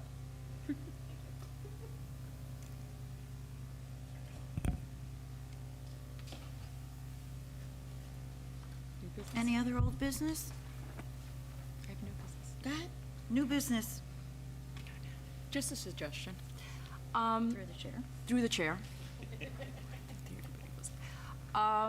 The Falcon Flyer magazine went out. And I think the students who do the work did a great job, and you sent it to the board members. But I would like to see the family members get that, or maybe the community. So I was just putting a suggestion out there that having it, and putting it on our district website, maybe, a link to it is on there. And I believe they send it to the families too. I just Do have they to send it? confirm. Maybe they don't. I don't think so, because I received it as a board member, but not as a family member. Do we print copies of that? No. Okay. No, it's strictly online. I'm just saying, maybe we can print copies and No. put some down at It would be the town extremely costly. center, the new town municipal building, when people go, the older people go to pay their taxes, they can grab a copy. Let them print it. Yeah, it's because it's in color, it's very, very nicely done, but that's gonna be awfully costly, I think. It was Just a just a suggestion. suggestion. Just a suggestion. Wow. Through the chair. I would just like to, and I don't know if this is new business or if I should wait till later, but I'm going to say it anyway. I just want to congratulate all of the people, the cast, the crew, the musicians, everybody who was involved with the play. They did a phenomenal job. We have some really talented kids in our district, and they just continue to amaze me. And so I just want to congratulate all of them and just bravo. Thank you. Anyone else? Okay. I'd like a motion to open the meeting to the public. Second. Second. Okay, all in favor? Aye. Any opposed? Does anyone want, okay, wait, Nancy, I gotta read the. Okay. Where is it? Okay, I have it. Residents are requested to state their names, address, and subject matter. In the event it appears the public comment portion of the meeting may exceed 45 minutes, the presiding officer may limit each statement made by a participant to 5 minutes duration. Issues raised by members of the public may or may not be responded to by the board. All comments will be considered and a response will be forthcoming if and when appropriate. The board asks that members of the public be courteous and mindful of the rights of other individuals when speaking. Specifically, comments regarding students and employees of the board are discouraged and will not be responded to by the board. Students and employees have specific legal rights afforded by the laws of New Jersey. The board bears no responsibility, nor will it be liable for any comments made by members of the public. Members of the public should consider their comments in light of the legal rights of those affected or identified in their comments and be aware that they are legally responsible and liable for their comments. Now, please state your name and address. Sure. Nancy Murray, Pine Avenue. Can you hear me okay? I really just came to ask a few more questions about the referendum, but I feel like as a mom, and I had 2 boys, I have to address this dress code. I agree wholeheartedly with Vinny, Mr. Laurentino. I'm going to tell you, when my son was in school, the hardest thing for him was because, I have to say, the girls wore the tights, and who's to say what thickness those tights need to be? Because some leggings are thinner than others, and some things you can see, and some things you can't. Wearing the short crop tops. Now, I'm talking, my son's 30. This was happening when he was in high school and in middle school. And it was happening when my other son, my older son, there was a whole thing with the boys with their pants around their butt and their underwear hanging out. I mean, we've all gone through this. It wasn't policed then, well, and so if you got to have something, you're going to have to police it. By the way, I want to address something. If you got 33% of your parents to vote and respond, and you don't think that's enough, when you only get 25% of the voters out tomorrow to vote on the referendum, whether it goes up or down, are you going to accept that? It doesn't matter what you get in. You have to understand that the population who wants to come out and give you an opinion is going to come out and give you opinion. And whether it's the percent you want or the percent you don't want, whether it's a quarter, a third, or 50%, they're the majority that came out. So I'm going to say tomorrow with the weather, if we're lucky to get 33% out of the town voters to vote one or the other way, you're going to have to accept that whether you wanted to see 50%. It doesn't, that whole voting public just doesn't go the way you want to. You know, that's the deal. My questions really were, I came to ask, was there a reason you kept, and I'm going by the people I've talked to, and their biggest thing is, was there a reason you kept the field in there instead of all of those other educational needs that you needed? So as of $15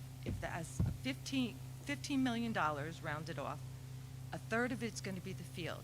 A lot of the questions I'm getting from people who are asking me, okay, you went to the meeting, what did you hear? You were on the Zoom, what did you hear? I can't give them a reason why you kept the field over other educational needs. So I don't expect you to answer it while I'm standing here because I'm not going to get that. But also, I'd like to know what the enrollment is in just the high school. I don't want to know the districts. I don't want to know Long, Franklin, Smith, middle school. I want to know the high school. The last 3 years, are we going up in enrollment or are we going down in enrollment? Because that's a big deal as far as what the parents and the townspeople who don't have kids anymore are asking. Do we have enrollment? Not the whole district, because that's what they get the answer to. They get the district answer, but they're not getting the other answers. I really, this is harder for me this time because it's a lot less money. And I want to commend you on, I told Vinny already, the way he explained it was a whole lot better than the first time you came out and you didn't give a lot of information. It was a lot more transparent on the funding and how the funding was going to work and those types of items. And I did tell Vinny, you did a better job. You did a better job. But as far as that better job, I'm going to tell you, you need to do the same thing with parents for the dress code. You need to do a better job getting the numbers and the parents out there.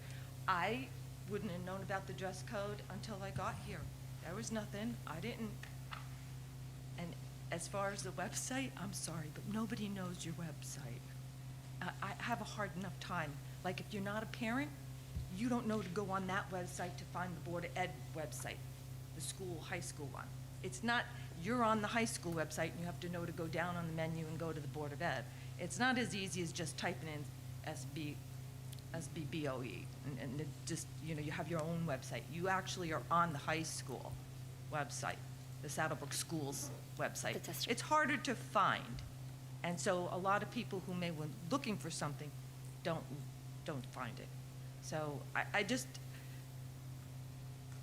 don't have kids in the school district. I am a taxpayer in my house, but I'm one of 3 voters.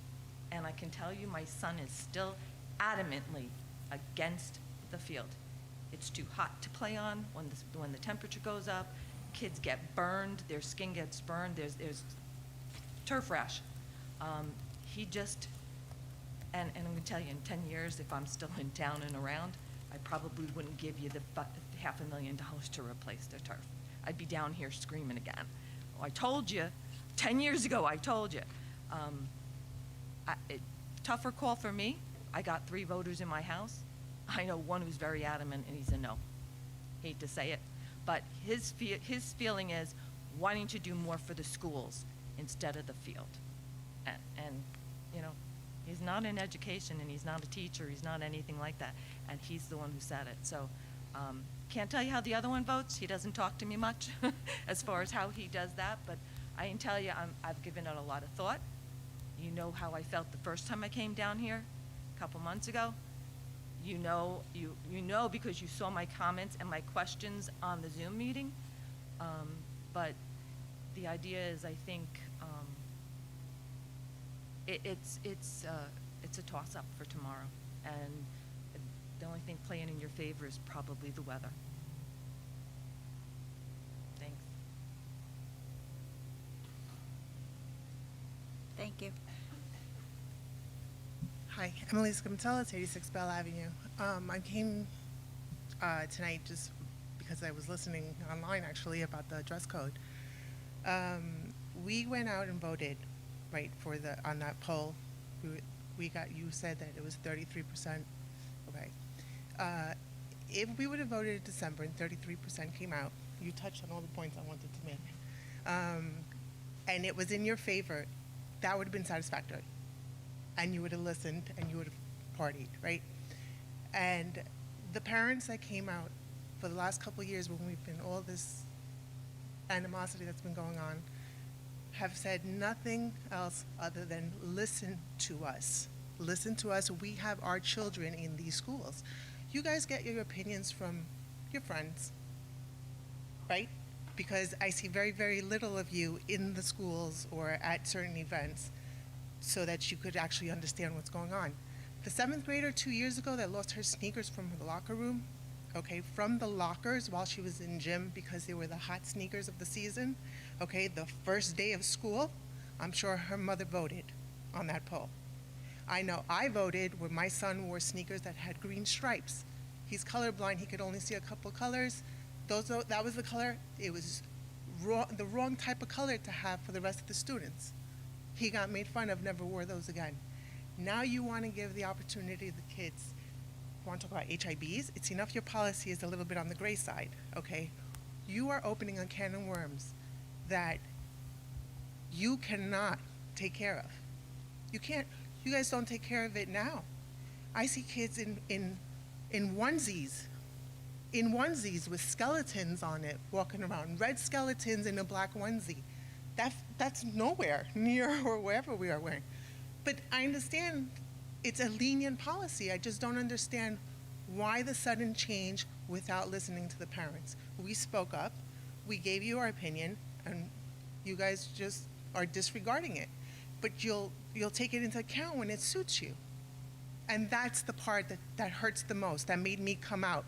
Drop my job right now so that I could come here in my PJs and onesies, okay, so that I could say that we are trying to communicate with you, and you guys just pick and choose what you want to hear. And it's not fair. It's just, then why should we even come and support or vote? You want us to vote. You want us to vote for you guys, right? And Mr. Lorenzino, you said it best. And you and I haven't seen eye to eye on a lot of things, but it's true. Listen to the parents. Put it out to the parents, not just the people that are on the cheer squad or the football field and chit-chatting. Listen to all the parents that are struggling to buy that extra pair of shorts. It's summertime and their kids have grown out of it. We don't have a uniform.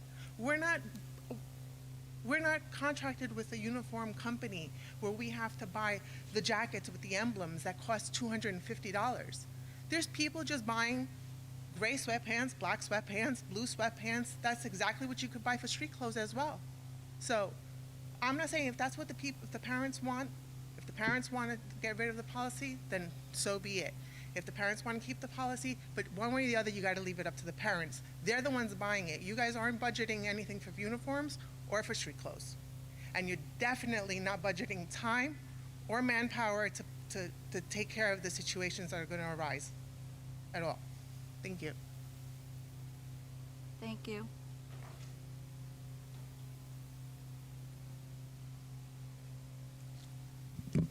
Hi, Tara Apgar, 287 East Lanza Court. So I'm definitely not going to be of popular opinion tonight, but I was one of the parents that answered the survey and want the change. I don't like the uniform, have not liked the uniform since it was instituted. My daughter was in 2nd grade. She is now a senior. Hated it the entire time. I know a lot of people say it's cheaper. I know a lot of people say it's easier. I didn't find that. Wasn't cheaper for me because my kids wouldn't wear the uniforms without the logo. So I had to go to all the, the either GEM or the We Print Marketing, and I had to buy the ones with the logo because they would not wear the plain ones because they didn't like them. So for me, I didn't find it cheaper. I know Mr. Laurentino brought something up about, students now potentially, if it changes, wearing name brand clothing. That's happening anyway. When the leggings went into effect, some girls are wearing Walmart leggings and some girls are wearing Lululemon leggings. $9, $100. It's happening. Some kids are wearing Walmart sneakers. Some kids are wearing the newest Nike sneakers, waiting online for 6 hours to get those Nike sneakers. It's happening. It's happening regardless whether you have a dress code policy or not. That stuff is happening anyway. Maybe not to the extent that, you're saying, Mr. Laurentino, but it's happening because my daughter's one of the ones wearing the Lululemon leggings because she won't wear the Walmart leggings. So here we go. So I'm one of the jerks buying the expensive stuff because that's what my daughter wants to wear, and that's what I do. So it's already happening. So I am not obviously of popular opinion tonight, but I am for the change. Other districts around us do it. There's got to be a way to police it because they're doing it. I know Elmwood Park, for instance, recently went to no uniform. So it's happening. They're doing it. So there is a possible way to, police it. Mrs. Violetti could attest to this. Last year I contacted her. I also contacted Mr. Osborne. I also contacted Mr. Meisch because nothing is being done about the current policy. My daughter was coming to school every day wearing the uniform or the dress code, and half of her classmates and friends were not. Now, my daughter is a rule follower, so she was doing it, but coming home and complaining every day. And one of the things that was happening is her first period teacher was a stickler with the dress code. So her first period teacher would follow it and send everybody to Mr. Osborne. Well, everybody would come to first period dressed in their uniform. They would leave first period and they would go change because my daughter was in classes with some of the people first period as well as second period, third period, fourth period, and they all had different clothes on except for my daughter because she's a rule follower. So there has to be balance as well because you have your students like my daughter who are very involved, is a rule follower, does what she's supposed to be doing, and then you have all these students around her that are not doing anything that they're supposed to be doing, and that's not fair either. I tried, and I told Mr. Meisch this, and I told Mr. Osborne this, to get my daughter not to wear the uniform. I said, go for it. Don't wear it, and let them call me, because you're not going to get in trouble for it, because I will show them 100 students that don't wear them. And that was when I was picking up my daughter, and I would see, well, who's got spikes on their neck, and who's got this, and who's got... I didn't know that we could wear spikes on our neck as part of the uniform, or that we could wear a black leather jacket with no uniform on underneath. Like, it's just, there's got to be some kind of fairness, because it's not fair to the kids that are following the dress code. Why do I care? I don't know. My daughter's leaving. I shouldn't care. You're probably like, sit down, shut up, why do you care? But I do care because my daughter's been doing this for how many years now, and it's not been across the board, and it's just not fair. So that's where I stand on that. As far as the referendum goes tomorrow, I have 3 voters in my house as well, and we will all be voting yes. Thank you. I am extremely excited about the field, and I know many people that are, and I know many people that aren't. I mean, when I talk to people, it's probably 50-50. It's, for me, I grew up here. I went to Saddlebrook schools. I went to Long School, and then I came to the high school, and I would have loved a Friday Night Lights game. And I know that sounds ridiculous, but I would have loved a Friday Night Light game. I would have loved to have been able to host other events here that we aren't able to because of our field and our field conditions. I also have a son that goes out of district, and he plays sports, and he just, for his perspective, 10 times would rather play on a turf field than a grass field. The grass fields get muddy. There's turf burn, yes, there's grass burn. There's, but on grass, there's divots, and there's so many more, from my experience, injuries to my child. And so I'm 100% on board for the turf field. I know that's probably not popular opinion again, but just wanted to give you my perspective on that as well. Thank you. Thank you. Anyone else? Motion to close? Motion. Meeting to the public? Second. All in favor? Aye. Any opposed? Okay. Can I have a? Want me to address? Want me to address? Yes. Okay. I will start with Mrs. Murray's questions. Thank you for coming out this evening. As far as why the turf field is still on this referendum ballot. So our first referendum in December, we had those projects approved by the state. We weren't able to modify those projects. You have to use the same projects when you go out again in March. So that meant that obviously the middle school was the costliest, so it's too much money to keep on. Our Smith School Media Center we couldn't do because our sixth graders were staying there, so we didn't have the space at Smith School in order to create a true media center. And then we did also omit the second turf field, and we purposely omitted that second turf field back here in the hopes that, when we meet as a community to discuss how best to move forward with our 6th, 7th, and 8th graders, and what kind of fields we want, if we want to have the back of this building be an athletic complex or be more of an academic building. Those are discussions that we're going to have with the community. So that's why the ballot questions are the way they are.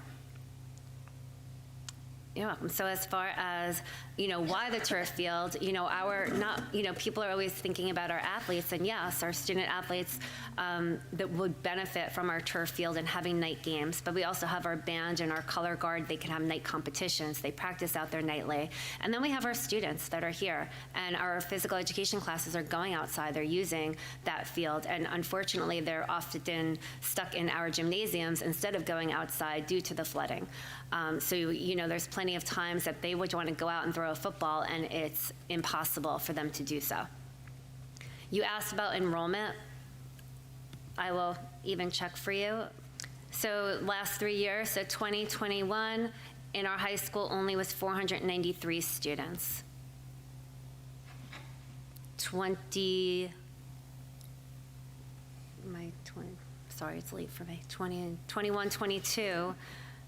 22, 504 students. And then this year, 22, 23, 549 students. I mean, we have generally seen an increase of probably about 100 students district-wide over the course of this past year.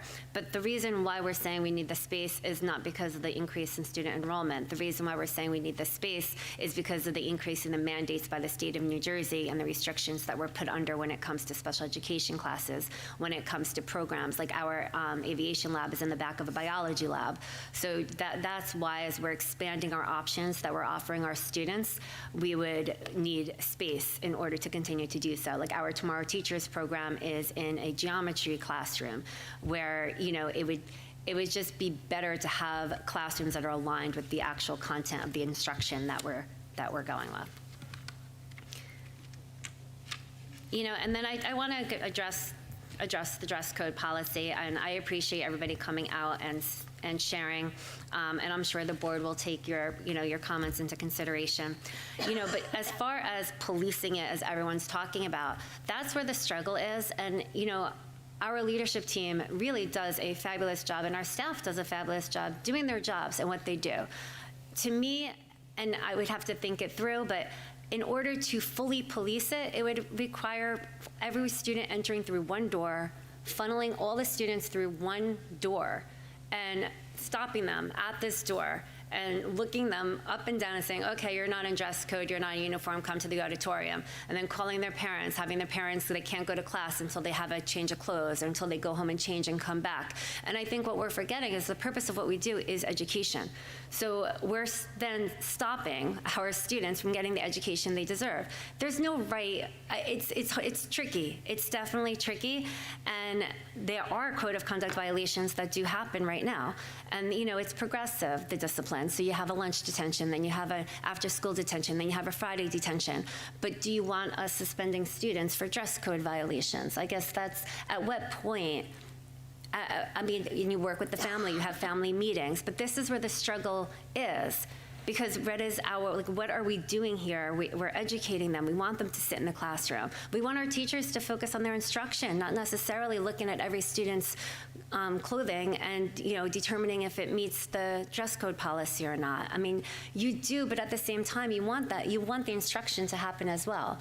So my leadership team and myself, we actually spent a meeting a couple weeks ago taking a deep dive into our student transcripts and seeing who's in danger of failing to graduate as far as seniors, juniors, sophomores, and freshmen, and looking to see if graduation requirements being met, what credits do they have, what can we do? Well, they missed, period one, they missed 8 times already. What are the violations for that? What are we doing with that? How are we helping the student be successful? Because this is a required course for graduation. So there's a lot more that happens in this school building than I think people realize. And I think the dress code policy is one thing that you can really harp on. But I'm confident saying I don't want it to be the focus of what we do in Saddlebrook. It shouldn't be the focus of our educational institutions here in Saddlebrook. I'm so proud of everything that is going on here that it is disheartening to hear people complain about, what the students are wearing, where I feel my team's doing a pretty good, decent job with the manpower that we have here. We don't have, we'll have our budget presentation in May, but you'll see that we don't have funding to hire a dress code person that's going to monitor and follow up with our families every day. So I think that's just part of, as far specifically the middle school, high school challenges and what we have going on here. It is a little bit different in our K-6 buildings. But that's just what I wanted to share.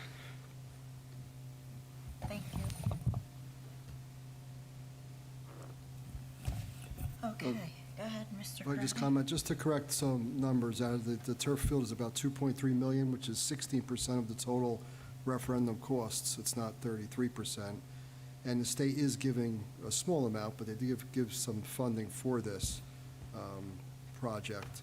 And I have 2 sons that play football and lacrosse, and they love the turf fields. They don't like playing on the grass field, so I asked the voters to, which they should have been, asking the students what they want to play on. We're trying to find the best for the students to give them the best opportunities to play out there. This field can be used 24/7. Doesn't matter, snow, rain, anything. They're on it. They can play hour after hour. We're not doing that now. Soccer's practicing over at Smith School, then they have a game over there. Lacrosse is backed by Franklin School. They're not optimum conditions, and it will benefit the students, our phys ed program, everything. I've seen it all around, and I've seen the players play. It's better all around for them. You could probably nitpick some stuff, but some of these people that are commenting on a field when they were here never played on the turf field, and also turf fields years ago were like cement. They're a lot different now. And it just benefits them, and it's almost a disservice not to have it for the students. Again, some of it's just my opinion. And we put out a lot of information on both referendums. People could choose where they want to get their information from, but we had a lot of information on it. If you can't get to the website, there was social media. We had the email address, call us, everything. Everything was out there. People just, they're going to find or do what they want to do with it. But we did our best. It was a lot better. Mr. Laurentino organizing the walk through town and getting that down. It just got to more people, but we did have a lot of information that went out on both referendums, and we put forward what was best for this district. Thank you. Thank you. Are there any other comments from board members? Okay, seeing how there's none, I'd like to make a motion to go into closed session. Well, Motion. Second. where's my thing? Okay. All right, whereas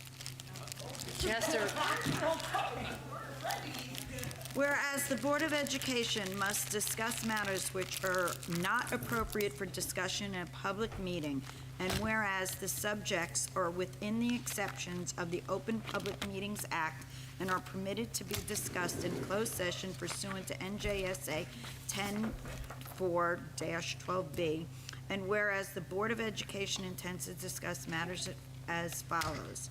NJSA HIB case number A, B, C, and D, and personnel.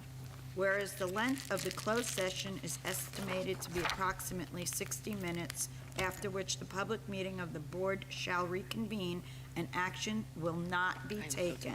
Now therefore be it resolved that the Board of Education will recess into closed session for only the aforesaid subjects, and be it further resolved that the Board of Education hereby declares that its decision of the aforesaid subjects will be made public at a time when the public's interest in disclosure is greater than any privacy or governmental interest being protected from disclosure in accordance with the Open Public Meetings Act.